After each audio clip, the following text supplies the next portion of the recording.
Hi hello నమస్తే welcome to our channel. నేను మీ చార్మి.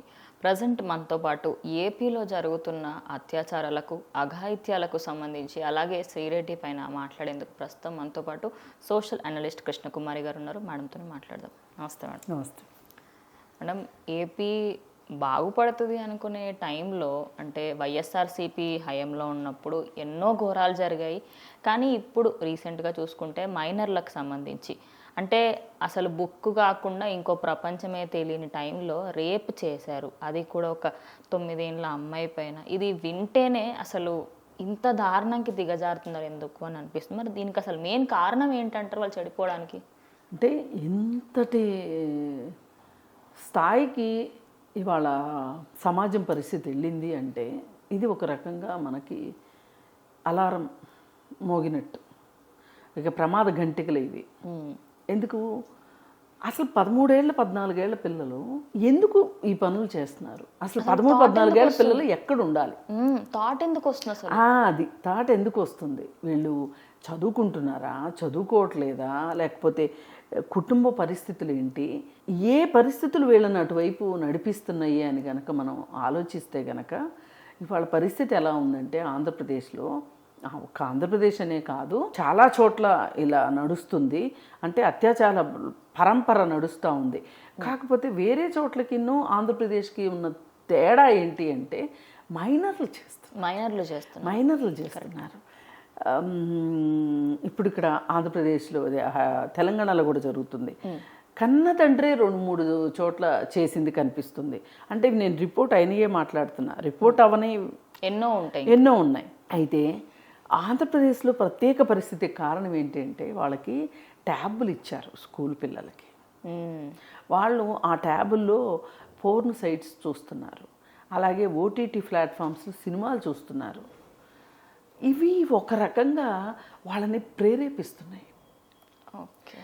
చిన్న వయసు అండి పాపం, 14 ఏళ్ళు 13 ఏళ్ళు 15 ఏళ్ళు అంటే ఆ వయసులో ఏం తెలుస్తుంది పాపం వాళ్ళకి? అసలు ఒక్కటే వాళ్ళు ఏం చెయ్యాలనుకుంటే అది చేసే తెంపరితనం ఉంటుంది ఆ వయసులో, అంతకంటే ఏమీ తెలియదు. హార్మోన్స్ విపరీతంగా పనిచేస్తాయి. అసలు ఆ వయసు చాలా గందరగోళంలో, అంటే టీన్స్లోకి ప్రవేశించారు వాళ్ళు. 12 అయిపోయి 13, 14, 15 టీన్స్లో ఉన్నారు వాళ్ళు. ఆ టైంలో వాళ్ళని ఊపిరాడనివ్వకుండా చేయాలి. ఆటపాటల ద్వారా, చదువు ద్వారా, ప్రేమ ద్వారా, లేకపోతే ఇంట్లో వాళ్ళతోటి కలిసిమెలిసి ఉండే తల్లిదండ్రుల వల్ల కావచ్చు, మంచి చెడులు చెప్పే తాత అమ్మమ్మలు నాయనమ్మలు ఇట్లాంటి వాళ్ళందరూ అవసరమైన వయసు అది. న్యూక్లియర్ ఫ్యామిలీస్ అయిపోయాక అంటే ఉండేవాళ్ళు ఉంటున్నారు, ఉండకపోవటం అనేది లేదు. అయితే ఇక్కడ ఏం జరుగుతుంది ఆంధ్రప్రదేశ్లో అంటే ఈ ట్యాబ్లు ఒక కారణం, రెండోది గంజాయి ఒక కారణం. విడిగా గంజాయి నిజంగానే మేడం. అసలు దేశం మొత్తం మీద ఎక్కడన్నా గంజాయి దొరికిందంటే ఎక్కడ నుంచి వచ్చిందంటే ఆంధ్రప్రదేశ్ నుంచి వచ్చింది. ఇవి పైగా ఇంకొకటి ఏంటి అంటే, సరే ఈ 13 ఏళ్ళ 14 ఏళ్ళ పిల్లలు మనం వాళ్ళని అరే పాపం వాళ్ళు ఇలా చేశారు అని మనం అనుకున్నప్పుడు తల్లిదండ్రులకే కదా వాళ్ళు చెప్పుకుంటారు, చెప్పుకున్నప్పుడు ఆ తల్లిదండ్రులు చేయాల్సిందేంటి? తిట్టాలి, లేకపోతే తిట్టారో కొట్టారో అది వేరే విషయం. వాళ్ళు ఇమ్మీడియట్గా వాళ్ళ పిల్లల్ని రక్షించుకోవటానికి ఆ శవాన్ని మాయం చేసిన పరిస్థితి చూస్తే అసలు పిల్లలకి అంటే వాళ్ళే చెప్తున్నారు ఇట తప్పు చేసినా నువ్వు కప్పిపుచ్చుకో ఇంకా అని నేర్పిస్తున్నారు. మేమున్నాం కదా, మేమున్నాం, నువ్వు తప్పులు చేయి, నేను చేస్తాను, నేను సర్దిద్దుతా. ఇది అసలు అక్కడ ప్రధానంగా జరుగుతున్నది.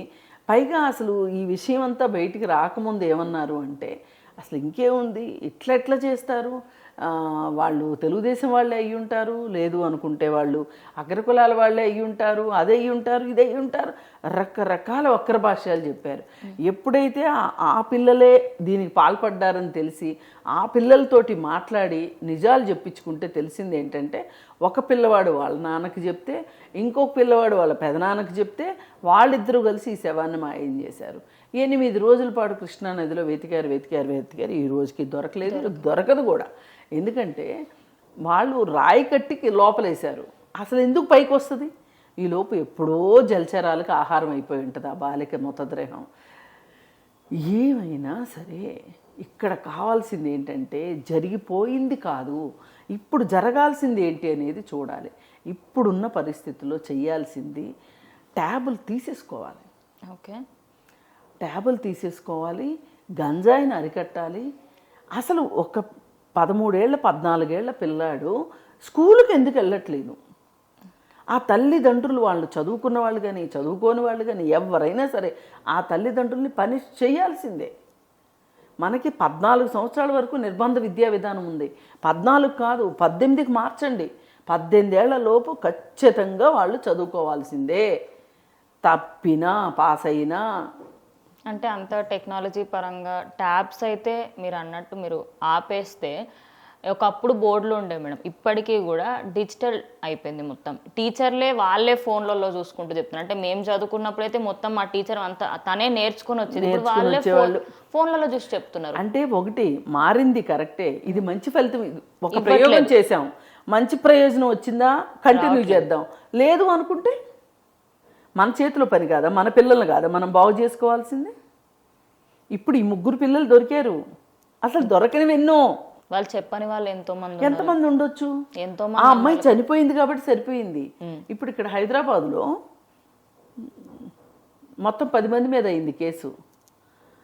ఆ అమ్మాయి ప్రెగ్నెంట్ అయింది. ఆ అమ్మాయికి గంజాయి అలవాటు చేసి వీళ్ళు గంజాయి తీసుకుంటూ భయం భక్తి లేకుండా చేస్తే అమ్మాయి ప్రెగ్నెంట్ అయితే ఆ ప్రెగ్నెన్సీని టెర్మినేట్ చేయించడానికి ఒక పెద్ద పోరాటం చేయాల్సి వచ్చింది. అంటే మైనర్లు టెర్మినేషన్ చెయ్యాలి మైనర్లకి అంటే కోర్టు పర్మిషన్ కావాలి. ఆ కోర్టు దగ్గరికి వెళ్తే అక్కడ ఇంకొక అవహేళనలు ఏంటి, ఏం తల్లి ఏం చేస్తుంది పేరెంట్స్ మీదకి. ఇంకా మొత్తం ఇప్పుడు ఆ 10 మంది అబ్బాయిలు ఉన్నారు కదా, ఆ 10 మంది అబ్బాయిలు వాళ్ళ అమ్మా నాన్నలు ఏం చేస్తున్నారని ప్రశ్నించట్లా. అమ్మాయి వాళ్ళ పేరెంట్స్ ఏం చేస్తున్నారు, అమ్మాయి వాళ్ళ అమ్మాయి ఏం చేస్తుంది, ఎంత మారినా అమ్మాయిని అనాల్సిందే. ఇప్పుడు ఆ అమ్మాయి పరిస్థితి 13 ఏళ్ళ అమ్మాయి ప్రెగ్నెంట్ అయింది. ఇప్పుడు మెడికల్ టెర్మినేషన్ జరిగింది. దీని ఎఫెక్ట్ అమ్మాయి ఆ పిల్ల జీవితం అంతా ఉంటుందా ఉండదా? ఉంటుంది. ఇప్పుడు అమ్మాయి చదువుకోవాలా అక్కర్లేదా? ఎవరు అమ్మాయి బాధ్యత తీసుకోవాలి? తండ్రి తాగి చచ్చాడు విధవ, తల్లి బాధ్యత తీసుకొని పిల్లల్ని పెంచుకుంటుంది కష్టపడి. ఆ పరిస్థితులు 3 ఆడపిల్లలు తనకి. ఈ పరిస్థితుల్లో ఈ పిల్ల ఇలా అయ్యింది. ఇప్పుడు ఏం చెప్తారు పరిష్కారం ఎవరైనా? అసలు నువ్వు ఎందుకు తొందరగా, అసలు ఆడపిల్లలకు త్వరగా పెళ్లి చేసేయాలి, అటు ఇటు పోతే పెళ్ళి అంతే. అదొకటే. ఆడెవడొస్తాడో తెలీదు, వాడేం చేస్తాడో తెలీదు, కానీ పెళ్ళి అయిపోవాలి. మరి అసలు ఈ ఇప్పుడు ఆంధ్రప్రదేశ్లో తల్లిదండ్రుల గురించి ఆలోచిస్తే వాళ్ళు ఎట్లా ఆ పిల్లల్ని కాపాడాలని చూశారు? ఇది అంటే మార్పు ఎవరెవరి దగ్గర నుంచి రావాలి ఈ లెక్కన? కుటుంబాల్లోనే రావాలి మొదటగా. మొత్తం ప్రపంచం అంతా ఫస్ట్ పక్కకు పెడితే ఫస్ట్ ఇంట్లో రావాలి. వీళ్ళకి ట్యాబులు పర్యవేక్షించాలి తల్లిదండ్రులు. కానీ దురదృష్టం ఏంటంటే తల్లిదండ్రులు చదువురాని వాళ్ళైతే వాళ్ళ పిల్లల్ని పర్యవేక్షించేది ఎవరు? అసలు వీళ్ళకి ట్యాబులు ఇవ్వాల్సిన అవసరం వచ్చింది. ఇది కోవిడ్ తర్వాత వచ్చింది ఆ దారుణం, కాదని నేను అనట్లా. కానీ ఇప్పుడు ఆ పరిస్థితులు లేనప్పుడు టెక్నాలజీ మీద మనం అంత ఆధారపడవలసిన అవసరం ఏంటి అనేది వాళ్ళు ప్రశ్నించుకోవాల్సిందే. ఓ పక్క నుంచి సినిమాలు అలా ఉంటున్నాయి, ఓటీటీ ప్లాట్ఫామ్స్ అలా ఉంటున్నాయి, టీవీలో రియాలిటీ షోలు చూద్దామంటే అంతకంటే దారుణంగా తయారైనాయి. ఒక అనసూయ లాంటి వాళ్ళు రియాలిటీ షోల్లో వాళ్ళు చేస్తున్నది ఏంటి? దానివల్ల ఎంత నష్టం పిల్లలకి. ఇప్పుడు ఇంట్లో కూర్చొని అందరూ చూస్తారు కదా, అదే ఫ్యామిలీ షోలు కాస్త సెక్స్ షోలు అయిపోయినాయి. మరి పరిస్థితుల్లో ఇన్ని పరిస్థితులు ఇలా ఉన్నప్పుడు ఆ పిల్లలు దారి తప్పకుండా ఉండడము అనేది కష్టమైన విషయం. తప్పకపోతేనే మనం ఆశ్చర్యపోవాలి, దారి తప్పకపోతేనే. అలాంటి పరిస్థితులు చుట్టూ పెట్టి పిల్లల్ని అంటే ఎక్కడికి పిల్లల్ని మీరు చెయ్యొద్దు అంటే ఎట్లా కుదురుతుంది?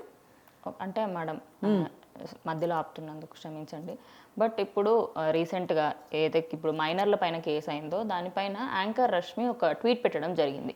వీళ్ళు మైనర్లు అంటే 13 ఏళ్ళు 14 ఏళ్ళు 9 10 ఇవి వీళ్ళు మైనర్లు కాబట్టి వీళ్ళకి శిక్ష పడ్డా తక్కువ శిక్ష పడుతుంది. కానీ వాళ్ళు చేసింది పెద్ద తప్పు. మరి పెద్ద తప్పు పెద్దోళ్ళలాగా చేసినప్పుడు శిక్ష కూడా పెద్దగానే పడాలి కదా. చిన్నపిల్లల శిక్ష వీళ్ళకి ఎందుకు అంటే నెక్స్ట్ చేసే వాళ్ళకి అది శిక్ష అవ్వాలి. అంటే అమ్మ మేము చిన్నపిల్లలని కూడా చూడరు, నువ్వు తప్పు పెద్దది చేసినా అంటే నీకు శిక్ష కూడా గట్టిగానే ఉంటుంది అని చెప్పి ఆ భయం రావాలి అని చెప్పేసి తను పెట్టిన ట్వీట్ సోషల్ మీడియా మొత్తం వైరల్ అయింది మేడం. మరి నేను దాన్ని ఏకీభవిస్తాను. ఎందుకంటే వాళ్ళ వయసును బట్టి కన్నా కూడా వాళ్ళు చేసిన పనిని బట్టి వాళ్ళ వయసును నిర్ధారించాలి అని. ఈ ప్రశ్న ఎప్పుడు వచ్చిందంటే నిర్భయ ఘటనప్పుడు జరిగింది.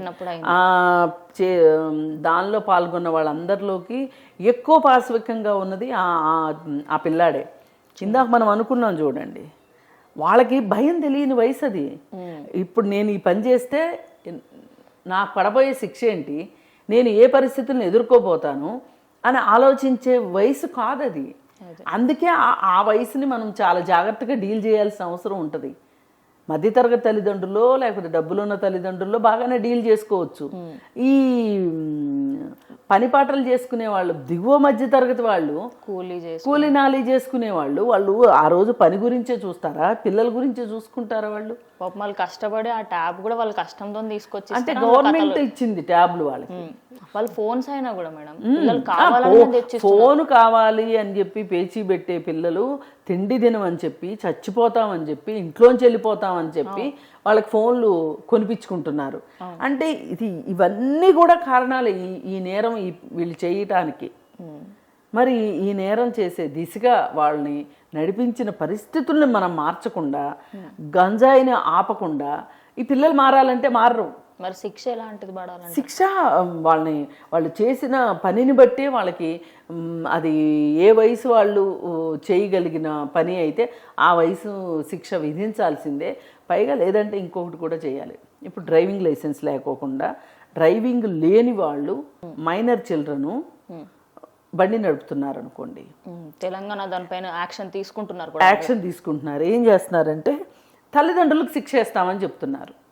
అలాగే ఇట్లాంటి విషయాల్లో కూడా పిల్లలు చేసిన దానికి, మైనర్ చిల్డ్రన్ చేసిన దానికి తల్లిదండ్రులను శిక్షిస్తే, అమ్మో మా పిల్లలు ఏం చేస్తే మాకెక్కడ శిక్ష పడుతుందో అనే ఒక భయం అయితే వస్తుంది. పైగా మనం ఇంకోటి చేయాల్సింది ఏంటి అంటే, వాళ్ళు నేరం చేశారు, మేము శిక్ష వేసేసాము అయిపోయింది అంటే కాదు, వాళ్ళని సంస్కరించాలి. సంస్కరించే దిశగా మీరు మీ కార్యక్రమాలు ఉండాలి. పైగా ఒక నిందితుడు, ఒక నేరస్తుడు ఆ నేరం ఎందుకు చేశాడో మీరు కనుక్కోకుండా ఇంకొక నేరస్తుడిని మీరు అంచనా వేయలేరు. దానికోసం కూడా మీరు ఖచ్చితంగా పనిచేయాలని అనుకుంటున్నాం. ఇలాంటివన్నీ చేస్తే తప్పితే ఇలాంటి నేరాలు ఆగవు. అండ్ అలాగే మేడం, ఇప్పుడు ఏపీలో రోజు రోజుకి ప్రతి ఒక్కటి, అంటే ఎలక్షన్స్ కంటే ముందు అట్లనే ఉండే, ప్రతి స్టెప్ ఒక క్లైమాక్స్ లాగా ఉంది అనేది అందరికి అనిపించింది. అంటే ఏంది ఇంత ఇంకా ముందుకెళ్తుంటే భయం అవుతుంది జనాలకు. నిజం చెప్పాలంటే ఎప్పుడైతే కూటమి గెలిచిందో అప్పుడు ఒక విధంగా హ్యాపీగా ఉన్నారని చెప్పుకోవచ్చు. అయితే రీసెంట్గా వైఎస్ఆర్సీపీకి సంబంధించిన కార్యకర్త రషీద్ ఎప్పుడైతే చనిపోయారో, గ్రూపులని ఇటు ఏమో టీడీపీ వాళ్ళు చేశారని ఒకళ్ళు అంటారు, వైఎస్ఆర్సీపీ వాళ్ళే మళ్ళీ పాజిటివిటీ కోసం వాళ్ళ దిక్కు జనాలందరూ వెళ్ళాలి అని చెప్పేసి రషీద్ని వాళ్ళే చంపారు. ఇలా ప్రతి ఒక్కటి వినిపిస్తున్నారు. దీనిపైన ఏమంటారు మ్యామ్? ఇప్పుడు రషీద్ ఘటన అక్కడ ఇంటర్నల్గా ఉన్న గ్రూప్ తగాదాలుగా చనిపోయాడని చెప్తున్నారు తప్పితే తెలుగుదేశం వాళ్ళ వల్ల చనిపోయాడు అనేది ఎక్కడ తెలుగుదేశం పార్టీకి ఎక్కడా అసలు ఆ మరక అంటలేదనే అనుకుంటున్నాను. ఒక విధంగా అంటలేదు, కానీ అనేవాళ్ళు అంటున్నారు, దొరికింది ఛాన్స్ కదా అనేవాళ్ళు అంటున్నారు. కానీ మనం వాస్తవాలు చూస్తే ఇప్పుడు జగన్మోహన్ రెడ్డి ఏం చెప్తున్నాడు, 65 మంది చనిపోయారని చెప్తున్నాడు. నేను ఢిల్లీలో నేను పాదయాత్ర చేస్తాను, మాట్లాడతాను అంటున్నాడు. అయితే 65 మంది ఎవరెవరు అనేది లిస్ట్ అయితే ఉండాలి కదా? లేదనుకుంటా. లేదు, లిస్ట్ లేదు. అసలు 65 మంది ఎక్కడ చనిపోలేదు. ఇప్పుడు రిపోర్ట్ కాకుండా అయితే ఉండదు కదా. ఇప్పుడు శవం దొరకకపోతేనే రిపోర్ట్ అయింది అంటే ఇప్పుడు శవాలు మాయం చేస్తే కూడా చూస్తూ ఊరుకుంటారా? వాళ్ళు ఏంటి అంటే అవకాశం దొరికింది అని చెప్పి అవకాశాన్ని వాడాలని చూస్తున్నారు. సరే, ఏది ఏమైనా సరే రషీద్ చనిపోయింది గ్రూప్ తగాదాల వల్ల అనేది క్లియర్ కట్గా ఉంది. అసలు ఈరోజు తెలుగుదేశం క్యాడర్కి చంద్రబాబు నాయుడు మీద చాలా కోపంగా ఉంది. ఇన్నాళ్ళు 5 సంవత్సరాల పాటు విధ్వంసం చేస్తే జగన్మోహన్ రెడ్డి, ఈ రోజుకి జగన్మోహన్ రెడ్డి నువ్వేం చెయ్యేంటి? ఆ వైసీపీ పార్టీ వాళ్ళని అనరేంటి? మీరు ఎవరిని అరెస్ట్ చేశారు? మీరు ఇంతవరకు ఎవరిని అరెస్ట్ చేయలేదు, ఏంటిది అసలు ఆ ప్రభుత్వాన్ని తెచ్చుకున్నది ఎందుకు అని. కానీ చంద్రబాబు నాయుడు వాళ్ళు దీని మీద ఎక్కువ ఫోకస్ పెట్టినట్టు కనపడట్లా. వాళ్ళు మొత్తం అటు అభివృద్ధి పైన ఎవరెవరు తప్పిపోయిన అమ్మాయిలు ఉన్నారు, ఒక ఎన్నో 30,000కు పైగా ఉన్నారు, వాళ్ళందరిపైన ఇన్వెస్టిగేషన్ చేస్తూ వీటన్నిటి మీద బిజీగా ఉన్నారు. వాళ్ళని పట్టించుకుంటే ఎంత, పట్టించుకోకపోతే ఎంత అన్నట్టున్నారు. ఏదేమైనా మనకు కూడా కావాల్సింది ఏంటి అంటే 30,000 మంది అమ్మాయిలు తప్పిపోయారు అంటే అసలు ఏ ఇంట్లో నుంచి తప్పిపోయారు, ఏ జిల్లాకి ఎంతమంది, ఆ జిల్లాలో ఏ ఊర్లో ఎంతమంది అనే డేటా ఒకటి కావాలి. ఊరికే మాట్లాడేసి ఒకదంపుడు ఉపన్యాసాలు చేయటం కరెక్ట్ కాదు. ఈ 30,000 మందిలో పనులు చేసుకోవడానికి వెళ్ళిన వాళ్ళు ఎవరున్నారు, లేకపోతే ప్రేమ పేరుతోనూ పెళ్లి పేరుతోనూ మాయ చేస్తే వెళ్ళిన వాళ్ళు ఎంతమంది ఉన్నారు, అలాగే హ్యూమన్ ట్రాఫికింగ్ ఎంతమందికి జరిగింది, ఇవన్నీ కూడా ఆలోచించాల్సిన అవసరం ఉంది. ఆలోచిస్తేనే మనకు సమాధానం దొరుకుతుంది. లేనప్పుడు ఏంటంటే 7 గుడ్డోళ్ళు కలిసి ఏనుగుని ఎతికినట్టు ఉంటుంది. అందుకోసం ఏంటంటే ఈ సమస్యను సీరియస్గా తీసుకొని అసలు రాష్ట్రంలో జరిగిన అవినీతి అవన్నీ కాసేపు పక్కన పెట్టి అసలు ఈ అత్యాచారాలు జరుగుతున్నాయి, ఈ హత్యలు జరుగుతున్నాయి, ఎందుకు జరుగుతున్నాయి, ఎవరు చేస్తున్నారు, కొట్టేసుకుంటున్నారు, చంపేసుకుంటున్నారు. అదే ఇప్పుడు పుకార్లు వేరు, వాస్తవాలు వేరు. వీడియోలు వచ్చినాయి మేడం కొన్ని, నడి రోడ్డు పైన కొట్టుకుంటూ ఉన్నారు. దాని గురించి ఎందుకు యాక్షన్ తీసుకోవట్లేదు అని జనాలు ప్రశ్నిస్తున్నారు. కానీ తెలుగుదేశం వాళ్ళకు ఉన్న కోపం ఏంటి అంటే, ఇవాళ క్యాడర్కు ఉన్న కోపం అసలు ఈ పాటికి జగన్మోహన్ రెడ్డిని అరెస్ట్ చేయొచ్చు కదా, వాళ్ళని అరెస్ట్ చేయొచ్చు కదా, ఆయన ఇంకా విచ్చలవిడిగా తిరుగుతున్నాడు. అందుకని ఇవన్నీ కాదండి. ఏదైనా ప్రభుత్వం చెయ్యాలి అంటే ఒక పకడ్బందీగా ఒక సిస్టమ్ ప్రకారం చేస్తారు. అది చంద్రబాబు నాయుడు దగ్గర సిస్టమ్ని అతిగా ప్రేమించే మనిషి.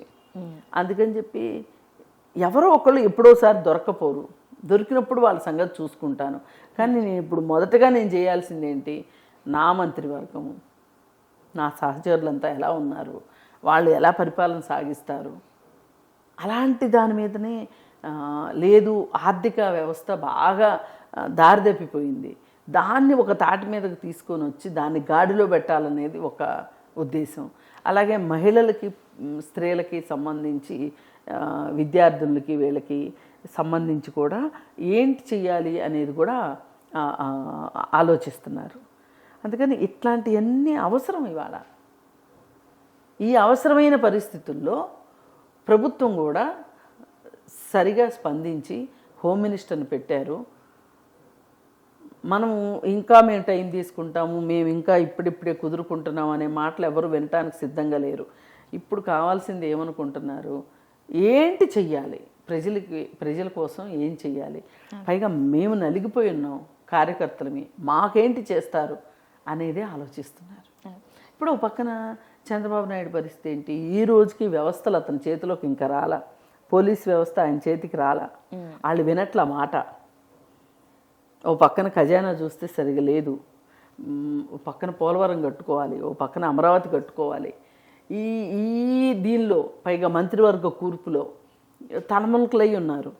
ఆయన ఒక మనిషికి అంటే ఆ పొజిషన్కి వెళ్ళిన తర్వాత ఇన్ని కష్టాలు ఉంటాయా అనిపిస్తుంది. ఇప్పుడు రఘురామకృష్ణరాజు ఏం చేస్తున్నాడు, తిరుగుబాటు బావుట ఎగరేస్తున్నాడు. మరి ఇప్పుడు అతనంటూ ముందుకెళ్ళిపోతే జగన్ స్ట్రెంగ్తన్ అవుతాడు కదా. స్ట్రెంగ్తన్ అవుతాం కరెక్టా కాదు. ఆ రాష్ట్ర ప్రజలు అందుకే కదా 11 సీట్లు ఇచ్చి కూర్చోబెట్టారు. ప్రతిపక్ష హోదా మాట్లాడే అర్హతనే లేకుండా చేశారు. అంటే ఎంత వీళ్ళు చేసిన విధ్వంసాన్ని అర్థం చేసుకుంటే ఇలాంటి తీర్పు వచ్చింది అనుకోవచ్చు. అందుకని చెప్పి ఏంటంటే ఎన్నిటిని దృష్టిలో పెట్టుకుని పరిపాలన గాడిలో పెట్టడం ఎట్లా అని మాత్రమే చంద్రబాబు నాయుడు వీళ్ళు ఆలోచిస్తున్నారు. కానీ పార్టీ క్యాడర్ దగ్గర నుంచి మట్టుకు ఇప్పుడు కాకపోతే ఇంకెప్పుడు, అధికారంలోకి వచ్చాం కదా, వాళ్ళు మన ఎన్ని ఇబ్బందులు పెట్టారో మనము వాళ్ళని అన్ని ఇబ్బందులు పెట్టాల్సిందే అని మాట్లాడే వాళ్ళు ఉన్నారు. ఇప్పుడు ఎర్రమనాయుడు ఉన్నాడు, ఆయన అప్పట్లో అచ్చెన్నాయుడు అప్పట్లో మంత్రి. అధికారం కోల్పోయిన తర్వాత అతన్ని ఎన్ని ఇబ్బందులు పెట్టారో చూసాం కదా. అరే నేను సర్జరీ చేయించుకొని ఉన్నాను అంటే కూడా బ్రీతింగ్ స్పేస్ ఇవ్వకుండా ఆయన్ని ఇబ్బంది పెట్టారు. అంటే ఇట్లాంటివన్నీ చూశాక వాళ్ళకి ఏమనిపిస్తుంది అంటే ఈ ఓడిపోయిన పార్టీ మీద కక్ష తీర్చుకోవాలని ఉంటుంది. కానీ చంద్రబాబు నాయుడు లాంటి అభివృద్ధి కాముకుడు ఇలా గొడవలు పెట్టుకుంటే ఎట్లా? గిల్లికజ్జాలు పెట్టుకుని కూర్చుంటే ఎట్లా? వాళ్ళకి మనకు తేడా ఏముంది? మనమే కదా, అదే మనం మంచిగా దానికి తగ్గట్టు పవన్ కళ్యాణ్ కూడా అదే మెంటాలిటీ. సో ఈ రకంగా ఏ రకంగా చూసినా కానీ ఆంధ్రప్రదేశ్లో పరిస్థితులు చక్కదిద్దటానికి చంద్రబాబు నాయుడు కంకణం కట్టుకున్నాడని అనుకుందాము. ఇప్పుడు ఇది ఏవైతే ఉన్నాయో ఈ రషీద్ చనిపోవటం అనేది ఎవరైనా సరే ఇది ఒక ఎగ్జాంపుల్. పార్టీలకి అతీతంగా అతను ఏ కక్షల కోసం బలైపోయాడో, పెద్ద వయసు కూడా లేదు అతనికి. అతను ఎందుకు ఇప్పుడు ఇంకొక ఇది ఎప్పటి నుంచో ఉన్నదనుకోండి, ఇప్పుడు ఇంకా ఎక్కువైపోయింది. వాళ్ళనే ఎవరైతే బాధలో ఉన్నారో ఆ కుటుంబాన్నే వాళ్ళ చేతే మాట్లాడింపజేసి వాళ్ళు ఏమనుకుంటున్నారో అది మాట్లాడేటట్లుగా చేసే సామర్థ్యం ఎక్కువైపోయింది ఇవాళ రాజకీయ నాయకులకి. ఇంకోటి దాని మీద ఇన్వెస్టిగేషన్ జరగాలి, మాకు అసలు ఎందుకు జరిగింది, అసలు ఆయన మాకు మంచోడు, మా కోసం చాలా వర్క్ చేసిండు అన్నట్టుగా జగన్మోహన్ రెడ్డి ఒక ఎఫ్ఐఆర్ కూడా ఫైల్ చేపిస్తానని కూడా మాట్లాడుతున్నారు. అవును, ఆయన మాట్లాడుతున్నాడు. ఆయన మామూలుగా లేని కేసులు పెట్టడంలో దిట్ట. పోయినసారి కోడికత్తి సీన్ కేసు ఏం చేశారు మరి? దీన్ని కూడా చావు మీద పేలాలు ఏరుకోవాలనుకునే రకాలు. అందుకని ఎంత త్వరగా ఇన్వెస్టిగేషన్ జరిగి వాస్తవాలు బయటకు వస్తే అంత మంచిది. ఓకే. సో మేడం, అంటే ఏపీ గురించే మాట్లాడుతున్నాం కాబట్టి ఏపీలో వైఎస్ఆర్సీపీ ఓడిపోవడానికి గల మెయిన్ రీజన్ శ్రీరెడ్డి గురించి కూడా మాట్లాడుకోవాలి కాబట్టి ఆమె మీద కేసు వేస్తాము ఇవాళ రేపు అని 1 వీక్ నుంచి నడుస్తుంది. ఇవాళ రేపు అరెస్ట్ అవుతుంది అనేదే నడుస్తుంది తప్పించి ఆమె అరెస్ట్ అవ్వదు ఎట్లా, ఎందుకంటే మళ్ళీ కౌన్సిలింగ్ ఇచ్చే పంపిస్తారు. స్టార్టింగ్ నుంచి కూడా ఆమె ఏ కేసులో ఉన్నా కూడా కౌన్సిలింగ్ ఇచ్చి పంపించడం తప్పించి ఆమెను జైలుకి ఎప్పుడూ పంపించట్లేదు. మరి అటు డిప్యూటీ సీఎం అని చూడకుండా, సీఎం అని చూడకుండా, వాళ్ళ ఏజ్ చూడకుండా, అటు ఇప్పుడు ఆయన ఐటీ మినిస్టర్ అయిన తర్వాత కూడా ఏదో ఒక మ్యాటర్ మీద వాళ్ళని తిట్టడము, అది కూడా ఒక అడల్ట్ కూడా వినలేనటువంటి భాష, అంత దారుణమైన భాష మాట్లాడుతుంది. మరి ఆమె గురించి మీ అభిప్రాయం ఏంటి మేడం? ఏముంటుంది? పైగా మీరు ఇంకా ఇందాక ఆమెకి ఏదో కితాబ్ ఇచ్చారు, ఆవిడ వల్లే ఓడిపోయింది అని. అది ఒట్టి మాట అండి. జగన్మోహన్ రెడ్డి వల్లే ఓడిపోయింది అక్కడ. ప్రమోట్ చేసింది మేడం. అదేముంది, ఇట్లాంటి వాళ్ళు చాలా మందిని చూసారా. ఆమె ఒక వినోద గుళిక. ఆవిడ వినోదం అనే అనకూడదు, ఒక వికృతమైన వినోదం కాదు అసలు, ఒక వికృతమైన భావజాలం అది ఆమె వ్యాపింపజేస్తోంది. ఇక్కడ ఈమె, అక్కడ అమెరికాలో పంచప్రభాకర్ అని ఒకడు ఉంటాడు, వాడిని ఇండియా రప్పించలేరు అనే ఉద్దేశంతో వాడిదీమా. ఈవిడికేమో నేను మెడ్రాస్లో కూర్చున్నాను, నన్నేం చేస్తారు, పైగా నేను స్త్రీని, నన్నేం చేస్తారు అని చెప్పి. ఏది ఏమైనా సరే ఇవాళ తెలుగు సమాజాన్ని, సోషల్ మీడియాని పట్టి పీడిస్తున్న ఒక 10-15 మంది ఉన్నారు పైకి కనిపించేవాళ్ళు. ఆ కనిపించే వాళ్ళల్లో ఈవిడ ఒకటి. ఆ లిస్ట్ కనుక మనం చూసుకుంటే, హనుమంతు చూసాం కదా ఈ మధ్య, ప్రణీత్ హనుమంతు, అది మరి దారుణమా. అతను తండ్రి కూతురు గురించి మాట్లాడి డార్క్ కామెడీ అని చేసి, అదొక్కటనే కాదు, ఆ ఒక్క కంటెంట్ కాదు అసలు, ఛానలే అలాంటిది. అలాంటి వాళ్ళు ఒక 5-6 ఉన్నారు ఒకటే దాంట్లో. ఇప్పుడు మనం అనసూయ గురించి మాట్లాడుకోవచ్చు. శ్రీదేవి డ్రామా కంపెనీ ఇప్పుడు అది దాటిపోయి ఇంకోటి కిరాక్ బాయ్స్ కిలాడి గర్ల్స్ అని చెప్పి ఒక ప్రోగ్రాం వచ్చింది. అమ్మ ఏమి బాగలేదు, ఇది కరెక్ట్ కాదు. నువ్వు ప్రోమోలో అంటే దానికి ఫస్ట్ ప్రోమో రిలీజ్ అయిన దాంట్లో శేఖర్ మాస్టర్ నువ్వు పోటీపడి బట్టలు ఇప్పటి ఎట్లా అమ్మా అని చెప్పి వీడియో చేస్తే కూడా ఏమి తొనకుండా బెనక్కుండా ప్రైవేట్లో పెట్టండి, లేకపోతే తమ్మునేలు మార్చండి అని చెప్పి ఫోన్లు చేసి బతిమలాడుకున్న పరిస్థితి వాళ్ళు. అయినా ఏమన్నా మారారా? మళ్ళీ ఇంకొక నెక్స్ట్ ప్రోమో రిలీజ్ అయింది, దాంట్లో ఏంటి ఈమె టీచర్ అమ్మంట. ఎంత దారుణంగా, ఎంత జగుప్సాకరంగా ఆ డ్రెస్ వేసుకుని టీచర్ అమ్మలాగా వచ్చింది అంటే, అసలు టీచర్లు అంటే ఎలా ఉంటారు? అలాంటి బట్టలు వేసుకున్న టీచర్లు ఉండేది అంటే ఇక వాళ్ళు డిసైడ్ అయిపోయారు, ఇలా బరితెగించేసాం మనము, మనకు కావాల్సింది డబ్బులే, మనకు కావాల్సింది టీఆర్పీ రేటింగ్సే, కాబట్టి మేము ఇవే చేస్తాము అని చెప్పి. ఇకపోతే ఇంకా కొంతమంది వైజాగ్ సత్య, స్వాతి నాయుడు, ఇట్లా కొంతమంది ఉన్నారు. వాళ్ళల్లో ఇప్పుడు శ్రీముఖి వాళ్ళ అమ్మ ఒకటి వచ్చి చేరిపోయింది. యాక్చువల్లీ తన గురించి ఒకటి మేడం, ముందు ఇంత దారుణంగా చెయ్యకపోయేది నిజం చెప్పానంటే. ఎవరు? శ్రీముఖి వాళ్ళ మదర్ ఇంత దారుణంగా ఎప్పుడు చేయలేదు. ఈ మధ్యనే కొంచెం ఇంకా నిజానికి అంటే ఆమె ఏజ్ కూడా చూసుకోకుండా మరీ అంటే ఒక అమ్మాయిగా నేనేమో వీడియో చూడలేకపోయా. శ్రీముఖికి ఎంత అయితే ఆదరణ వచ్చిందో నాకు కూడా అంత వచ్చిందని ఆవిడ భ్రమపడుతోంది. ఇలాంటి వాళ్ళందరూ కలిసి వాళ్ళ సోషల్ మీడియాని మరో లక్ష్మి అని, ఆ రాకేష్ మాస్టర్ మూడో భార్య అని చెప్పి ఆడెవడో ఇంకెవడో అగ్గిపుల్ల దాన్ని, వీళ్ళందరూ కలిసి వీళ్ళు ఏం చేశారంటే అసలు అక్కడ బిగ్ బాస్ నడుస్తుంది కదా, వీళ్ళు ఒక Bigg Boss house Bigg Boss create చేశారు. చేసి బూతు మామూలు బూతు కాదు అది. అది ఆ కంటెంట్ సోషల్ మీడియాలో అప్లోడ్ చేశారు. ఇది ఎవరెవరు చూస్తారు? అండ్ రెస్ట్రిక్ట్ కూడా చేయలేదు మేడం. రెస్ట్రిక్ట్ కూడా ఇప్పుడు ఇట్లాంటి వాళ్ళందరినీ ఏరి కూర్చోబెట్టి వీళ్ళకి కౌన్సిలింగ్ చేసి మాట వింటే సరి, మాట వినకపోతే జైల్లో వెయ్యాలి. వీళ్ళు వెదజల్లుతున్న కాలుష్యం మామూలు కాలుష్యం కాదు. వీళ్ళని అసలు క్షమించడానికే వీల్లేదు.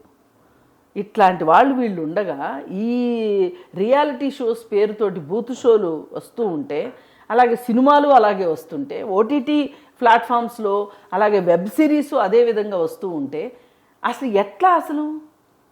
ఇప్పుడు వీళ్ళందరూ ఎలా ఉన్నారంటే వాళ్ళు చేశారు, నేను ఒక్కదాన్ని నాకు చేసింది, వాళ్ళు చేసింది తప్పు కాకపోతే నేను చేసింది తప్ప, ఇలా ఒకళ్ళకొకళ్ళు వంతులు వేసుకొని మన సమాజాన్ని అసలు ఫోన్ తీయాలి, ఫోన్ ముట్టుకోవాలంటే భయం వేసేటట్లు. అది మనమే ఇలా అనుకుంటే పిల్లల సంగతి ఏంటి? అంటే పెద్దవాళ్ళం తప్పు అని తెలిసి స్క్రోల్ చేసేస్తాం. వాళ్ళు అరే ఇంట్రెస్టింగ్ గా ఉందని చూస్తారు కదా. అసలు ఫోన్ తీసుకోగానే ఫస్ట్ అది ఓపెన్ అవుతుంది కదా. ఏది ఏమైనప్పటికీ కూడా శ్రీరెడ్డి కావచ్చు, ఈ సోషల్ మీడియాలో వీళ్ళు కావచ్చు, వీళ్ళు ఒక కాలుష్యాన్ని వెదజల్లుతున్నారు. అది వెదజల్లే హక్కు మీకు లేదు. పైగా పిల్లల్ని కాపాడుకోవాల్సిన బాధ్యత మన అందరి మీద ఉంది. అందుకే నేను ఇంతలా ఎక్కడ అవకాశం దొరికినా నేను మాట్లాడేది ఎందుకు అంటే, అసలు పిల్లలకి ఆరోగ్యకరమైన వాతావరణాన్ని సృష్టించలేనప్పుడు ఎందుకు పెద్దవాళ్ళు బతికి నన్ను అడిగితే ఇలాంటి వాళ్ళని రాజకీయ నాయకులు పెంచి పోషిస్తున్నారు. అది మరీ బాధగా ఉంది. ఏం జగన్మోహన్ రెడ్డి ఒక మాట ఎందుకు చెప్పలేడు శ్రీరెడ్డికి? అసలు ఆమె రిలీజ్ చేస్తున్న కంటెంట్ ఏంటి చెప్పండి. గెలిచిన తర్వాత కూడా జగన్మోహన్ రెడ్డిని తిట్టింది ఆఖరికి. ఆడు గెలిచారా ఓడారా జగన్మోహన్ రెడ్డిని తిట్టిందా, నెత్తి మీద పెట్టుకుందా అనేది మనది ప్రశ్న కాదమ్మా. ఆమె ఆ పార్టీ మనిషి అయితే గనక ఆమె హద్దులు సరిహద్దులు దాటుకోకుండా ఒక పరిమితిలో ఉంటే గనక ఎవరు కాదనరు. శ్రీరెడ్డి ఎవరి పార్టీలో ఉంటే ఎవరికి కావాలండి? వాళ్ళకి ఆ ఎంచుకునే స్వేచ్ఛ వాళ్ళకు ఉంది. కానీ ప్రజల మీద ఏదంటే అది వేసి రుద్దే హక్కు వాళ్ళకి లేదు. అంటే ఆమె ఒక్క ఆమెనే కాదు కదా మేడం, అందరూ అంతే ఉన్నారు. ఆమెనే పేరు బయటకు వచ్చింది కానీ చాలా మంది ఇదే పని చేస్తున్నారు. కరెక్టే మేడం. మరి సోషల్ మీడియాని ఇలా గబ్బు పట్టించేస్తున్నారు.